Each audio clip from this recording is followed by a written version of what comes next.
Mecca defense deal, Saudi Arabia, Pakistan, and Turkey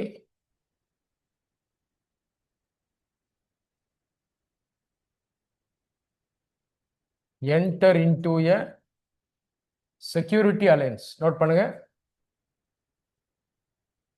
Saudi Arabia, Pakistan, Turkey 3 நாடுகளும் இப்போ ஒரு பாதுகாப்பு கூட்டமைப்புக்குள்ள வந்திருக்காங்க. இதோடைய பெயர் மெக்கா டிஃபென்ஸ் டீல், அது மெக்கா டிஃபென்ஸ் அக்ரிமெண்ட்.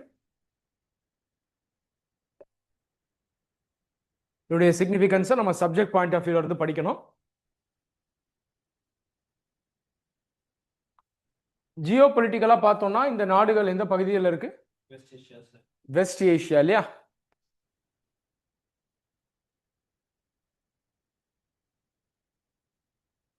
முக்கியமான ரீஜன் அது West Asia. Pakistan is from South Asia. Larger region is West Asia. West Asia ஆகட்டும், சவுத் ஏஷியா ஆகட்டும், இந்த ஜோன்ஸ் எப்படி பார்க்குறோம் நம்ம? Zone of turmoil. Yes, as per democratic peace theory, பதற்றம் நிறைந்த பகுதி. இங்க என்ன இருக்காது? எதனால பீஸ் இல்ல? டெமோக்ரஸி இல்லாதனால பீஸ் இல்ல அப்படின்னு ஆர்கியூ பண்றதுதான் இந்த democratic peace theory. Scholar Michael டாயல்.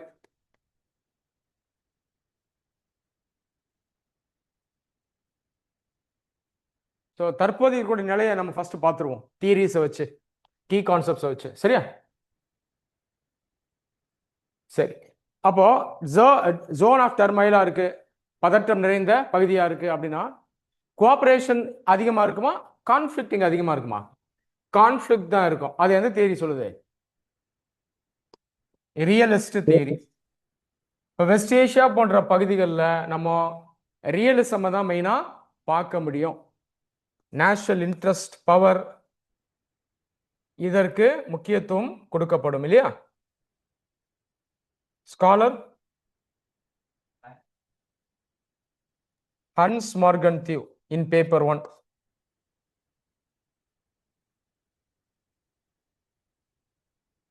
Paper 1ல Machiavelli, political science point of வியூல ரியலிசம்னா மேக்கியவெல்லி.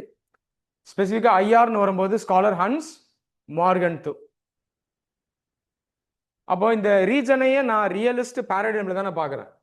ரியலிசம் அப்படின்ற இந்த கோட்பாடை வச்சு தான் பார்க்குறேன் இல்லையா? இந்த பகுதிகளில் பார்த்தீங்கன்னா நிறைய பிரச்சனைகள் இருக்கு. நம்ம இப்போ மெயினாக வெஸ்ட் ஏஷியாவை பார்க்குறோம். சவுத் ஏஷியாவை நம்ம ஆல்ரெடி படிச்சுட்டோம். சவுத் ஏஷியாவில் இருக்க நிறைய பிரச்சனைகள் வெஸ்ட் ஏஷியாவில் இருக்கு அப்படின்றதையும் படித்தோம். வெஸ்ட் ஏஷியாவில் இருக்க முக்கியமான பிரச்சனைகள் என்ன?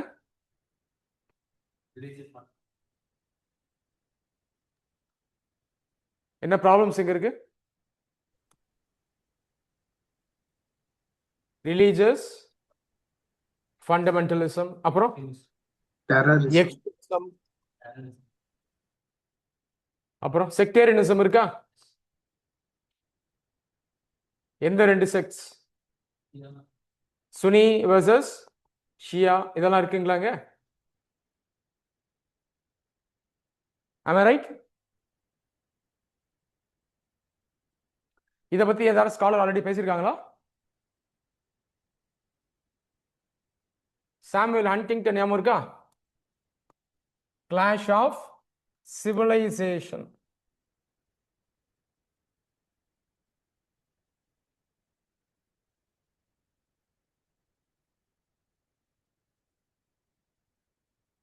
கிளாஷ் ஆஃப் சிவிலைசேஷன் புக்ல ஹண்டிங்டன் என்ன சொல்றாருன்னா, போஸ்ட் கோல்டு வார் எரால 1991க்கு அப்புறம் நாடுகளுக்கு மத்தியில எப்படி பிரச்சனைகள் இருக்கும், சண்டைகள் இருக்கும்னா பொலிட்டிக்கலா இருக்காது, ஐடியாலஜிக்கலா இருக்காது, பட் கல்ச்சர், ரிலீஜனை வச்சுதான் நாடுகள் மத்தியில போஸ்ட் கோல்டு வார் எரால பிரச்சனைகள் இருக்கும்னு சொல்றாரு. ஓகே, ஸோ நம்ம சாமுவேல் ஹண்டிங்டன் கிளாஷ் ஆஃப் சிவிலைசேஷனை வெஸ்ட் ஏஷியாவோட லிங்க் பண்ணணும். ஒரு எக்ஸாம்பிள் சொல்லுங்க. இந்த அடிப்படையில் ஏதாவது பிரச்சனை இன்னைக்கு பாக்குறோமா?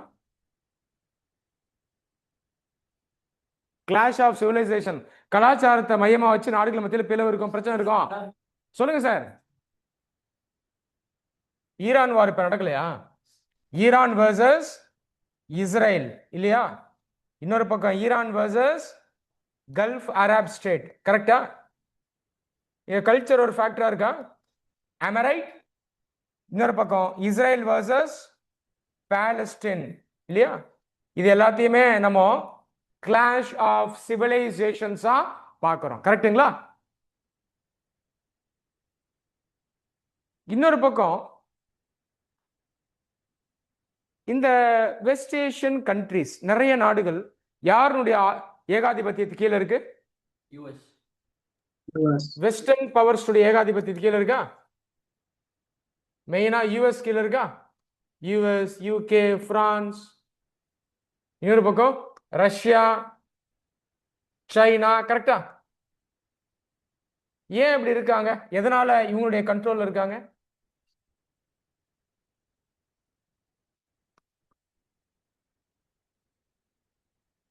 டிபெண்டன்சி தியரி படிச்சிருக்கோமா? ஆண்ட்ரே குண்டர் பிராங்க் அவர் என்ன சொல்றாருன்னா, தேர்ட் வேர்ல்டு இருக்கு இல்லையா, செகண்ட் வேர்ல்டு வாருக்கு அப்புறம் சுதந்திரம் வாங்கின நாடுகள் தேர்ட் வேர்ல்டு, இவங்க பேக்வேர்டா இருக்கிறதுக்கு காரணம் கேபிட்டலிசம்.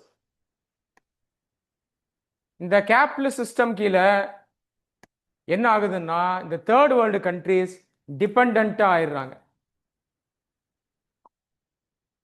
Got it? அவங்களுக்கு சுயசார்பு இல்லை. வெஸ்டர்ன் ஸ்டேட்ஸை நம்பி இருக்காங்க. வெஸ்டர்ன் ஸ்டேட்ஸ் கேபிட்டலிஸ்ட் ஸ்டேட்ஸா இருக்காங்க இல்லையா? இந்த தியரி தான் டிபெண்டன்சி தியரி. அப்போ வெஸ்ட் ஏஷியாவில் நம்ம எந்த தியரியை நம்ம அப்ளை பண்ணி படிக்கலாம்? Dependency theory. உதாரணத்துக்கு சவுதி அரேபியா எடுத்துங்க. சவுதி அரேபியா போன்ற நாடுகளை டிபெண்டன்சி தியரிஸ்ட் பெரிஃபெரி நாடுகளா பார்ப்பாங்க. பெரிஃபெரி நாடுகள் என்ன பண்ணுவாங்கன்னா ரா மெட்டீரியல்ஸ் இதை அவங்க டெவலப்டு கண்ட்ரீஸ்க்கு சப்ளை பண்ணுவாங்க. யூஎஸ் போன்ற நாடுகளை டிபெண்டன்சி தியரிஸ் கோர் நாடுகளா பார்க்குறாங்க. இவங்க தான் மையம், இவங்க டெவலப்டு. இவங்க என்ன பண்ணுவாங்க? மேனுஃபேக்சர்ட் கூட்ஸை சப்ளை பண்ணுவாங்க இல்லையா? பொருளாதார பின்னடைவு இருக்கு, எக்கனாமிக் பேக்வர்ட்னஸ் இருக்கிறதுனால வெஸ்ட் ஏஷியாவில் இருக்க பல நாடுகள் பெரிஃபெரிஸா இருக்கு. அவங்களை கண்ட்ரோல் பண்றது யாரு? Capitalist states, developed states. அவங்க எப்படி செயல்படுறாங்க? கோர் நாடுகளா செயல்படுறாங்க. புரியுதா இல்லையா?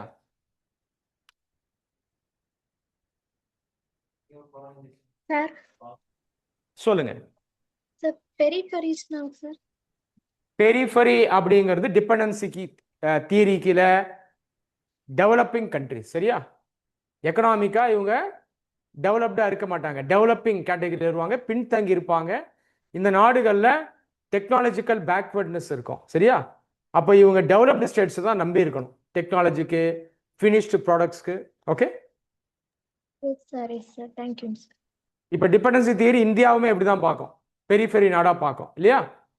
இந்தியா, பிரேசில், பாகிஸ்தான், ஈரான் இவங்க எல்லாமே periphery. America, UK, Japan, Germany இவங்கெல்லாம் கோர்ல வருவாங்க. சரியா?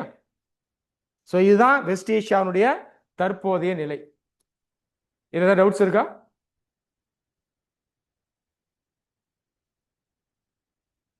சரி, இப்படி இருக்கக்கூடிய நிலையில ஒரு பின்தங்கிய பதற்றம் நிறைந்த ஒரு பகுதியா இருக்கக்கூடிய வெஸ்ட் ஏஷியா இன்னைக்கு மாறுது. ஜியோ பொலிட்டிக்கல் ஷிஃப்ட்டுக்கு உட்பட்டிருக்குன்னு சொல்லாமா? எஸ். இப்போ 3 நாடுகள், பாகிஸ்தான், சவுதி, மூன்றாவது யாரு? டர்க்கி. 3 பேரும் ஒரு செக்யூரிட்டி அலையன்ஸ்க்கு இப்போ போயிருக்காங்க. செக்யூரிட்டி அலையன்ஸ் என்ன அர்த்தம்? பாதுகாப்பிற்கான கூட்டணி. ரியலிஸ்ட் வந்து செக்யூரிட்டி அலையன்ஸ்லாம் அக்செப்ட் பண்ண மாட்டாங்க. கரெக்டா? ஏன்னா அவங்க நேஷனல் இன்ட்ரெஸ்ட் முக்கியம், பவர் முக்கியம். ஒரு நாடும் தனித்து தன்னை பலப்படுத்தும், இதுதான் உண்மைன்னு அவங்க ஆர்கியூ பண்ணுவாங்க. ரைட்? அப்போ செக்யூரிட்டி கோஆபரேஷன் அப்படின்னு வரும்போது இதற்கு எந்த தியரி சப்போர்ட் பண்ணுவாங்க? லிபரல்ஸ் சப்போர்ட் பண்ணுவாங்க. ஆம் ஐ கரெக்ட்?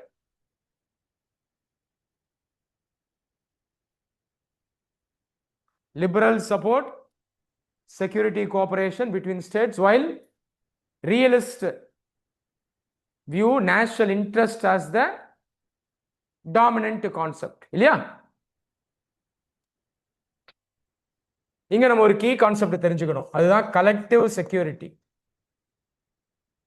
கூட்டு பாதுகாப்பு. இந்த கலெக்டிவ் செக்யூரிட்டின்ற கான்செப்டையும் லிபரல்ஸ் சப்போர்ட் பண்ணுவாங்க. வெஸ்ட் ஏஷியா அப்படின்னு வரும்போது ஹிஸ்டாரிக்கலா கலெக்டிவ் செக்யூரிட்டி ஸ்ட்ராங்கா இருக்கா வீக்கா இருக்கா? வீக்கா இருக்கு. காரணங்கள் ஏற்கனவே படிச்சுட்டோம். இந்த நாடுகள் மத்தியில பிரச்சனை இருக்கு, ட்ரஸ்ட் இல்ல, எக்கனாமிக்கா பேக்வர்டா இருக்காங்க, நியோ இம்பீரியலிசம்க்கு கீழே இருக்காங்க. எந்த தியரி கீழே? டிபெண்டன்சி தியரி படி இல்லையா? ரைட், டிபெண்டன்சி தியரி படி நியோ இம்பீரியலிசம் கீழே இருக்காங்க. அப்போ இந்த பகுதி இப்போ மாறுது பாருங்க. ஓகே, ஸோ கலெக்டிவ் செக்யூரிட்டியை நம்ம இப்போ இந்த மெக்கா டிஃபென்ஸ் டீல் மூலமா பார்க்குறோம். இப்போ நம்ம என்ன புரிஞ்சுக்கிறோம்னா, west Asia is moving towards எது?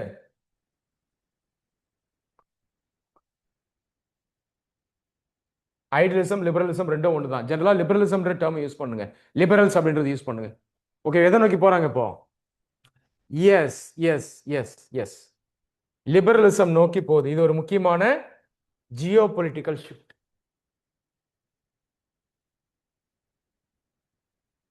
இது பேப்பர் 2ல இருக்கு லிபரலிசம். ஜான் லாக், ஹாப்ஸ் எல்லாம் பேப்பர் 1ல வர லிபரலிசம். பேப்பர் 2ல லிபரலிசம் எதை பத்தி பேசுது? கோஆபரேஷன் பத்தி பேசுது. ரியலிசம் காம்படிஷன், கான்ஃபிளிக்ட் பத்தி பேசுது. Very simple.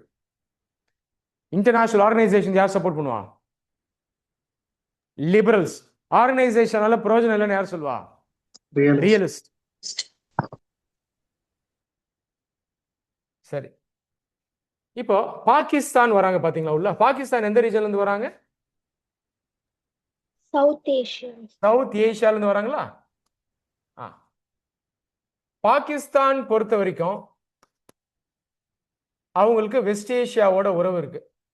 இந்த உறவை நம்ம எப்படி பார்க்கறதுன்னா, கல்ச்சரல் பாண்ட்ஸை வச்சு பார்க்கணும். கல்ச்சரல் பாண்டா நமக்கு என்ன வருதுங்க? இஸ்லாம், ரிலீஜியன். ரிலீஜன்.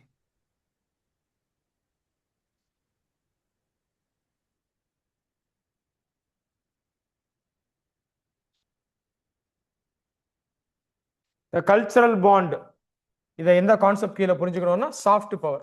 இது ஒரு கீ கான்செப்ட் ஐஆர்ல. இதை பத்தி பேசுற scholar Joseph Nye. Soft power already படிச்சிருக்கோமா? எஸ். சாஃப்ட் பவர் என்ன? ஒரு நாடு கொயர்ஷனை யூஸ் பண்ணாம, ஃபோர்ஸை யூஸ் பண்ணாம மற்ற நாடுகளோட ஒரு நல்ல உறவை மெயின்டைன் பண்ணுவாங்க. அதுதான் சாஃப்ட் பவர். தனக்குன்னு ஒரு பாசிட்டிவான இமேஜ் அந்த நாடு உருவாக்கி வச்சிருக்கும்.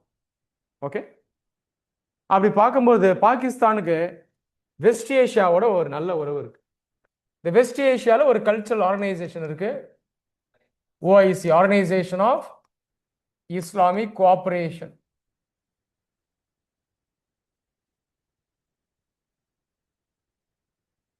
தனிப்பட்ட நாடுகள் அப்படின்னு வரும்போதும் பாகிஸ்தான் வெஸ்ட் ஏஷியாவில் இருக்க முஸ்லீம் நாடுகளோட நல்ல உறவு வச்சிருக்காங்க. Example Turkey, Iran, Saudi Arabia. சரியா? டர்க்கி பொறுத்த வரைக்கும் அவங்க நாட்டோ மெம்பர். டர்க்கியே ஒரு குளோபல் பவர் அப்படின்னே சொல்லலாம். ரீஜனல் பவர் மட்டும் இல்லை, அவங்க ஒரு குளோபல் பவர். அதை தாண்டி டர்க்கி ஒரு இம்பார்ட்டன்ட் மிலிட்ரி சப்ளையர். மற்ற நாடுகளுக்கெல்லாம் அவங்க சப்ளை பண்றவங்க. உதாரணத்துக்கு ஈஜிப்ட், சவுதி அரேபியா, பாகிஸ்தான் போன்ற நாடுகள்லாம் அவங்க ஆல்ரெடி வெப்பன் சப்ளை பண்ணிட்டு வராங்க. அதிகமான இண்டஸ்ட்ரியல் பேஸ் வச்சிருக்கு. எந்த நாடு? டர்க்கிங் சார். ரொம்ப அதிகமானது கிடையாது. மற்ற நாடுகளை கம்பேர் பண்ணும்போது டர்க்கி இஸ் ரிலேட்டிவ்லி டெவலப்டு. சரிங்களா? But okay, got it. But security ஆஸ்பெக்ட்னு வரும்போது Turkey plays a major role. Iran a strong regional power. Saudi Arabia பொறுத்த வரைக்கும் they are economically very strong. Pakistan Saudi கிட்ட இருந்து எப்படி அவங்க பெனிஃபிட் ஆவாங்க? எக்கனாமிக்கா பெனிஃபிட் ஆவாங்க. ஓகே, சவுதிக்கு பாகிஸ்தான் இன்டர்ன் ப்ரொடெக்ஷன் தராங்க. சவுதியினுடைய ஒரு கார்டியனாவே பாகிஸ்தான் தன்னை கன்சர்வ் பண்ணுது. சவுதியுடைய பாதுகாவலன் யாருன்னு சொல்றாங்க? பாகிஸ்தான். Self proclaimed guardian. புரியுதா? முஸ்லிம் வேர்ல்டுல நியூக்ளியர் வெப்பன்ஸ் வச்சிருக்க ஒரே நாடு Pakistan. So Pakistan holds a very important position with respect to West Asia. Got it? தன்னுடைய அணு ஆயுதங்களை வச்சு சவுதிக்கு பாதுகாப்பு தரவும் பாகிஸ்தான் ரெடியா இருக்காங்க. Nuclear umbrella.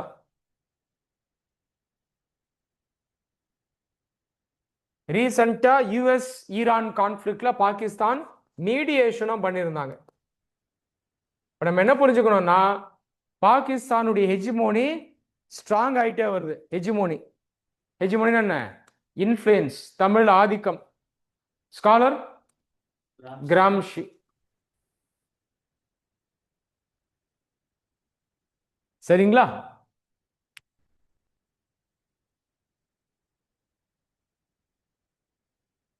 இது வரைக்கும் புரியுதா ஆன்லைன் ஸ்டூடெண்ட்ஸ் உங்களுக்கு? தேங்க்யூ.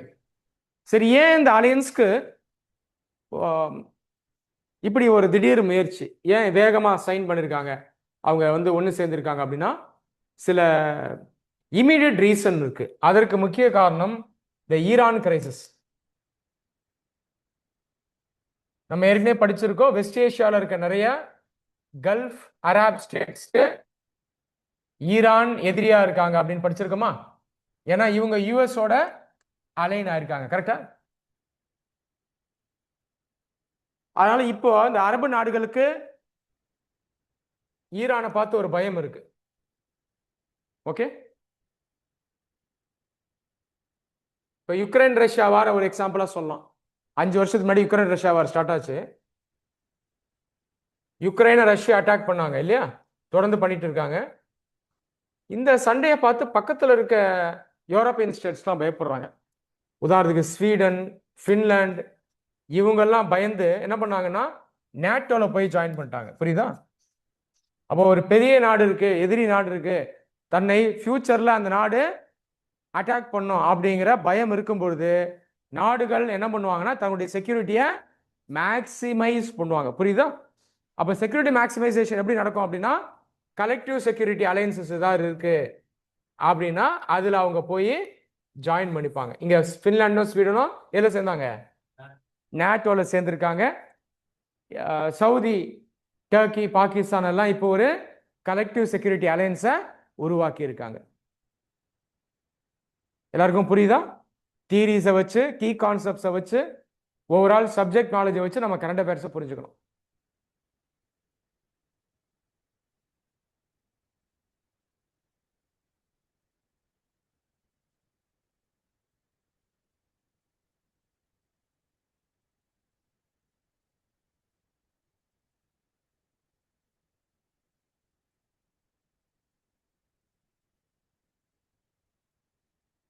நான்காவதா இந்த அலையன்ஸ்ல ஈஜிப்டும் சேர்றதுக்கான ஒரு வாய்ப்பு இருக்கு.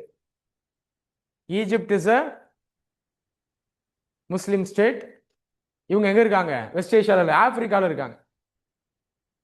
ஈஜிப்ட் வெஸ்ட் ஏஷியாவில் வராது, ஆனால் பெரிய பகுதியான மிடில் ஈஸ்ட்ல வந்துடும். சரியா? அப்போ பாருங்க, ஒரு பிராடர் கலெக்டிவ் செக்யூரிட்டி அலையன்ஸை ஃபார்ம் பண்றாங்க. Starting from South Asia and coastal northern Africa. பாருங்க, 2 கண்டங்கள்ல ஒரு பெரிய பகுதியை இந்த கலெக்டிவ் செக்யூரிட்டி அலையன்ஸ் கவர் பண்ணுது. ஸோ ஈஜிப்டும் சேர்ந்துட்டாங்கன்னா இந்த கலெக்டிவ் செக்யூரிட்டி அலையன்ஸ் ஃபர்தரா ஸ்ட்ராங் ஆகும். இந்த 4 நாடுகளுடைய அலையன்ஸை இப்போ R4 அப்படின்னு சொல்றாங்க. எப்படி யூரோப்ல E5 பார்த்தோமோ, UK, Germany, France, Poland, Italy பார்த்தோம் இல்லையா? அதே போல இந்த குரூப்பை R4.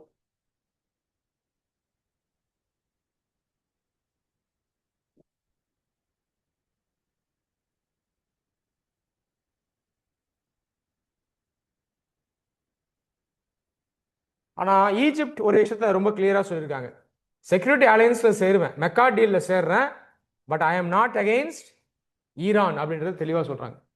ஈரானுக்கு எதிராக நான் வரல, அப்போ வெஸ்ட் ஏஷியா பொறுத்த வரைக்கும், ஓவரால் மிடில் ஈஸ்ட் பொறுத்த வரைக்கும், அங்க இருக்க நாடுகள் மத்தியில் இருக்க ரிலேஷன்ஷிப் எப்படி இருக்கு? ஹைலி காம்ப்ளெக்ஸா இருக்கு. கரெக்டா? It is highly complex. It is not simple as it appears.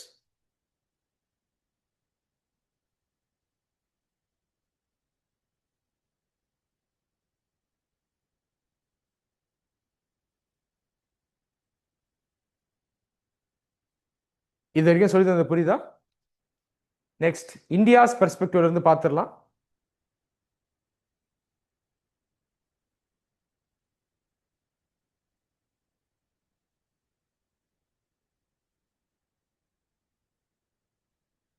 India West Asia relations பத்தி ஆல்ரெடி சில ஸ்காலர்ஸ் பேசியிருக்காங்க. மெஹான் பேசியிருக்காரு. அவர் பிரிட்டிஷ்க்கு என்ன சொல்றாரு அப்படின்னா, வெஸ்ட் ஏஷியன் ரீஜன் இருக்கு இல்லையா, இந்த வெஸ்ட் ஏஷியன் ரீஜனை இன்ஃப்ளூயன்ஸ் பண்ணணும். ஏன்னா வெஸ்ட் ஏஷியாவில் செக்யூரிட்டி இருந்தால் தான் பிரிட்டிஷ் இந்தியாவில் செக்யூரிட்டி இருக்கும். Okay, peace and security in West Asia is link to security in India. Note down.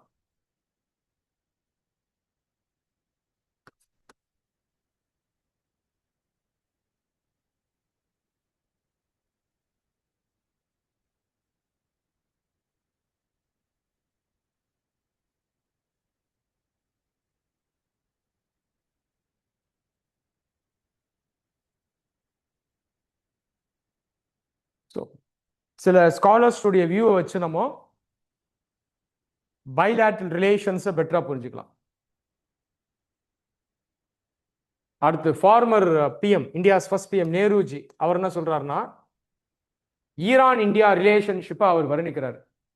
No two countries are so close historically and culturally like India and ஈரான்னு சொல்றாரு. எந்த இரு நாடுகளும் வரலாறு ரீதியாகவும் கலாச்சார ரீதியாகவும் இந்தியா ஈரான் போல க்ளோஸா இல்லைன்றாரு. அதை நோட் பண்ணுங்க. No two countries are closely linked.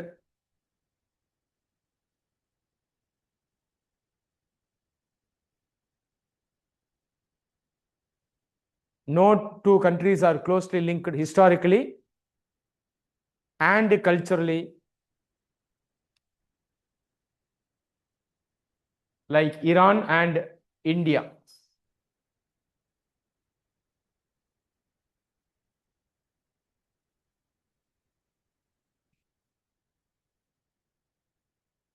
சரி, இப்போ இந்தியாஸ் பொசிஷன் என்ன? இப்போ இந்த மெக்கா டிஃபென்ஸ் அலையன்ஸ் உருவாகி இருக்கு. ஸோ இந்தியாவுக்கு இது எப்படி இருக்கும்? பாதகமா இருக்குமா சாதகமா இருக்குமா? வெஸ்ட் ஏஷியா பொறுத்த வரைக்கும் ஏன் பாதகமா இருக்கும்? எடுத்தோடனே ஜட்ஜ் பண்ணுங்க. எல்லாத்தையும் பாகிஸ்தான் வச்சு மட்டும் தான் பார்க்கணுமா?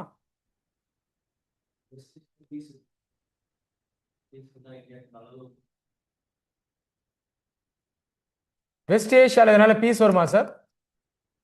பீஸ் வரும் இல்லையா? எப்பயுமே ஒரு நேரோ லென்ஸை வச்சு பார்க்கக்கூடாது. பாகிஸ்தான் இந்தியாவுக்கு த்ரெட்டு தான், சரியா? ஓவரால் பெர்ஸ்பெக்டிவ் ரொம்ப முக்கியம். அதோடு சேர்த்து தான் பாகிஸ்தானை பார்க்கணும். இந்த வெஸ்ட் ஏஷியா ரீஜன் இந்தியாவுக்கு ஒரு எக்ஸ்டெண்டட் நெய்பர்ஹுட்.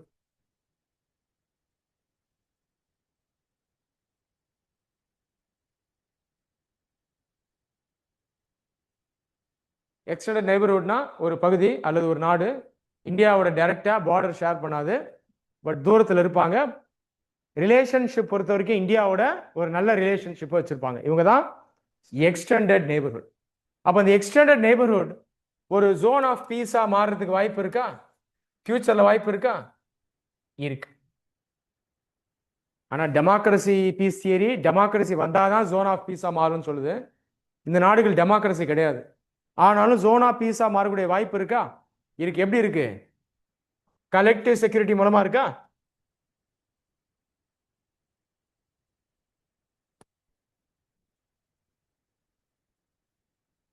இந்தியா பொறுத்த வரைக்கும் வெஸ்ட் ஏஷியன் ரீஜனை நம்மளால லிமிட்டடாக தான் இன்ஃப்ளூயன்ஸ் பண்ண முடியுது. காரணம் என்ன அப்படின்னா, இங்க இருக்க நாடுகள் கிரேட் பவர்ஸோட அலைன் ஆயிருக்காங்க. கரெக்ட்? ஏற்கனவே படித்தோம். டிபெண்டா இருக்காங்க. ரெண்டாவது, இங்க பாகிஸ்தானுடைய இன்ஃப்ளூயன்ஸ் இருக்கு. ஓஐசி ஆர்கனைசேஷன்ல இந்தியாவை அவங்க ஜாயின் பண்ண விடுறது இல்லை. ஓஐசியில் வீட்டோ பவர் கிடையாது, கன்சென்சஸ் தான், எல்லாரும் சேர்ந்து முடிவு எடுக்கணும். அப்படி பார்க்கும்போது பாகிஸ்தான் இந்தியாவுடைய மெம்பர்ஷிப்பை எதிர்க்கிறாங்க.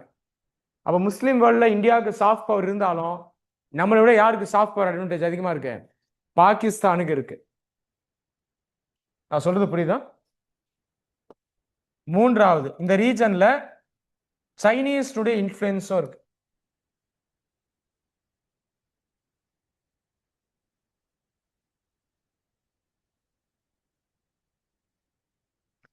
இந்த முக்கிய காரணங்களால இந்தியாவால வெஸ்ட் ஏஷியாவை ஓரளவுக்கு தான் இன்ஃப்ளூயன்ஸ் பண்ண முடியுது. அதை தாண்டி நம்மளால இன்ஃப்ளூயன்ஸ் பண்ண முடியல.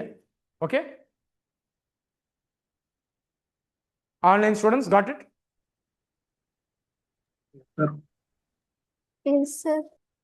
ஆனாலும் நாம வெஸ்ட் ஏஷியா அப்படின்னு வரும்போது முடிஞ்ச வரைக்கும் அங்க இருக்க நாடுகளோட ஒரு நல்ல உறவு வச்சிருக்கோம். நம்ம ஆல்ரெடி பைலாட்ரல் ரிலேஷன்ஷிப்ல பல நாடுகளோட இருக்கோம். செக்யூரிட்டி அலைன்ஸ்னு வரும்போது ஓமான், சவுதி அரேபியா, இஸ்ரேல், இந்த நாடுகளோட நமக்கு ஸ்ட்ராங் கோஆபரேஷன் இருக்கு செக்யூரிட்டி பாயிண்ட் ஆஃப் வியூல. எக்கனாமின்னு வரும்போது ஆல்ரெடி நல்ல ஸ்ட்ராங் ரிலேஷன்ஷிப் இருக்கு.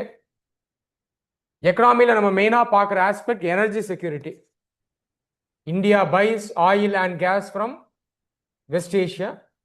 So energy security is a major pillar of India West Asia relations.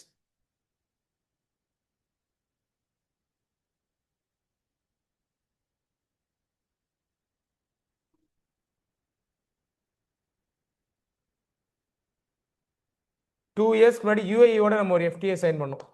இதை கரண்ட் அஃபேர்ஸில் படித்தோம் இல்லையா? நடுவில் படித்தோம். ஃபியூச்சரில் இஸ்ரேலோட சைன் பண்ண பிளான் பண்ணுறோம், ஜிசிசியோட பிளான் பண்ணுறோம், ஐஎம்இசி அப்படின்ற எக்கனாமிக் காரிடாரில் மெம்பராக இருக்கும், I2U2 அப்படின்ற அலையன்ஸில் மெம்பராக இருக்கும். இந்தியா, இஸ்ரேல், யூஎஸ், யூஏஇ, இந்த அலையன்சஸில் பார்த்தீங்கன்னா எக்கனாமிக் கோஆபரேஷனும் இருக்கும்.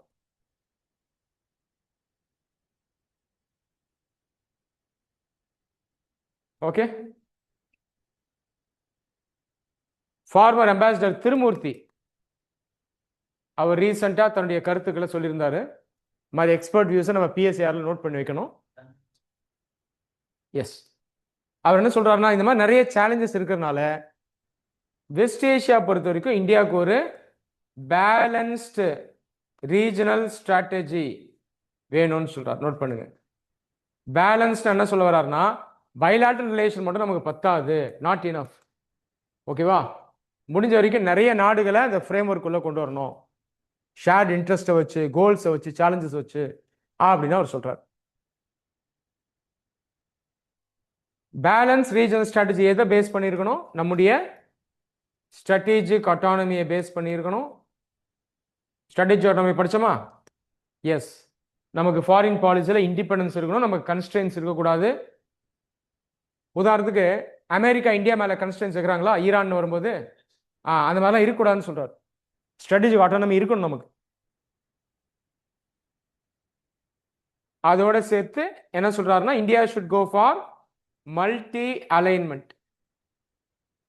மல்டி அலைன்மெண்ட்ன்றது தேவை கேட்டார் போல இஷ்யூ பேஸ்டா பல்வேறு நாடுகளோட இந்தியா உறவு ஏற்படுத்திக் கொள்ளணும். இதுதான் மல்டி அலைன்மெண்ட்.